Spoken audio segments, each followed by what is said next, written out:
बाजारों में कोरोना का लगा ये ताला बार बार कह रहा है कि जान बचाने के साथ साथ जहान बचाना भी जरूरी है। जहान यानी रोजी रोटी, रोजगार, माली हालत, काम धंधा और इतना बड़ा बाजार।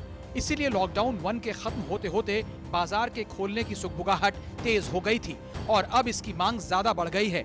मोदी सरकार के बड़े बड़े मंत्री भी इसकी पैरवी कर रहे हैं। लगातार लॉकडाउन से काफ़ी बड़ी समस्या है कि लोगों के रोजगार चले गए हैं और ऐसे स्थिति में कोरोना में रहकर जीवन जीने का आर्ट ऑफ लिविंग हमको निश्चित रूप से सब लोगों को उसको समझना होगा और इसलिए सरकार की कोशिश यही है कि धीरे धीरे एक तरफ लॉकडाउन भी रहे और दूसरी ओर निश्चित रूप से इकोनॉमी के दृष्टि से कुछ बातों को सुचारू रूप से शुरू भी करें। कोरोना का कहर दुनिया के तमाम देशों में आसमान छू रहा है, लेकिन भारत में लॉकडाउन के कारण इस पर बहुत हद तक काबू पाया जा सका। लेकिन जान बचाने के लिए रोजगार की, काम धंधे की, बाजार की बलि भी चढ़ानी पड़ी।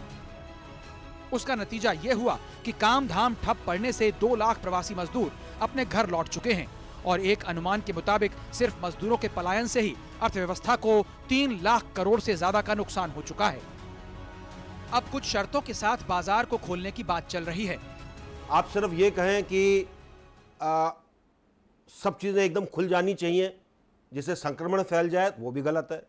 आप ये कहें कि बिल्कुल ही सब कुछ बंद हो जाना चाहिए जिससे बिल्कुल ही आपकी आर्थिक स्थिति कमज़ोर हो जाए, वो भी गलत है। तो एक समन्वय की और धैर्य की आवश्यकता है और मेरे ख्याल से जिस प्रकार से सरकार चल रही है वो इन दोनों चीज़ों को बहुत बखूबी से लेकर चल रही है। We evacuated nearly 1,400 Indians from different countries. प्रधानमंत्री नरेंद्र मोदी ने जब दुनिया के अलग अलग देशों के नेताओं से बातचीत की तो उसमें जान के साथ जहान बचाने की भी रणनीति थी। प्रधानमंत्री मोदी को पता है कि कोरोना की मार इंसान की जिंदगी के साथ उसकी जेब पर भी भारी पड़ रही है। रोजगार का आलम यह है कि बेरोजगारी चरम पर है। पिछले साल मई में बेरोजगारी दर 7.03% थी, जो जनवरी में मामूली बढ़त के साथ 7.16% तक पहुंच गई। उसके बाद बेरोजगारी का ये आलम मामूली ही सही बढ़ता गया। फरवरी में 7.78%, मार्च में 8.74%। लेकिन लॉकडाउन ने बाजार का भट्टा बैठा दिया और अप्रैल में बेरोजगारी ने सीधे अर्थव्यवस्था के आसमान में सुराख कर दिया।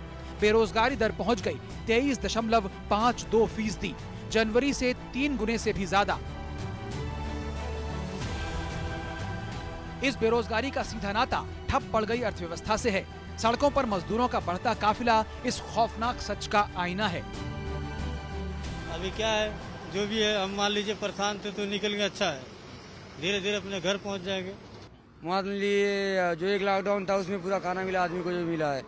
अब से उसके बाद तो कोई चांस ही नहीं है, कहीं कोई आदमी पाता तो कहीं पाता ही नहीं। सर हो जाती थी 500-600 रुपए कमा रोज की। हाँ, और रोज जब इंसान मजबूर हो जाता है तो उसको ये नहीं दिखता कि आगे मुझे क्या परेशानी आएगी या क्या नहीं आएगी, उसके लिए वो चलना शुरू हो जाता है। कहां तो देश ने सोचा था कि जल्द ही हम $5 ट्रिलियन की अर्थव्यवस्था बन जाएंगे, लेकिन बीच में कोरोना ने आकर सब सत्यानाश कर दिया। इसकी मार सबसे ज्यादा मजदूरों और छोटे कारोबारियों पर पड़ी। काम धंधा ठप पड़ा तो पिछले महीने 9 करोड़ 10 लाख से ज्यादा छोटे कारोबारी और मजदूर बेकार हो गए। करीब 1 करोड़ 80 लाख बड़े कारोबारियों का कामकाज मिट्टी में मिल गया।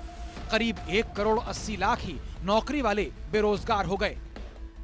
प्रधानमंत्री नरेंद्र मोदी को इस खतरे की आहट थी, इसीलिए पहली बार लॉकडाउन के ऐलान से ठीक एक दिन पहले 23 मार्च को उन्होंने एसोचैम, फिक्की, CII और दूसरे स्थानीय बिजनेस चैम्बर्स के साथ वीडियो कॉन्फ्रेंसिंग पर संवाद कायम किया। प्रधानमंत्री मोदी ने बड़े बड़े औद्योगिक घरानों से चर्चा की। इरादा साफ था कि रोजगार ना जाए। हो सकता है आने वाले कुछ दिनों में ये लोग दफ्तर ना आ पाए, आपके घर ना आ पाए, ऐसे में उनका वेतन न काटे। लेकिन नौकरियां गईं। इसीलिए अलग अलग राज्य सरकारें भी केंद्र से उम्मीद बांधे बैठी हैं कि अर्थव्यवस्था को पटरी पर लाने के लिए मदद मिलेगी। प्रधानमंत्री मोदी के साथ मुख्यमंत्रियों की बैठक में यह मुद्दा बार बार उठा।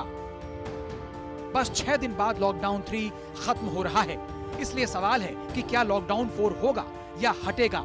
कम से कम बाजार पर क्या होगा?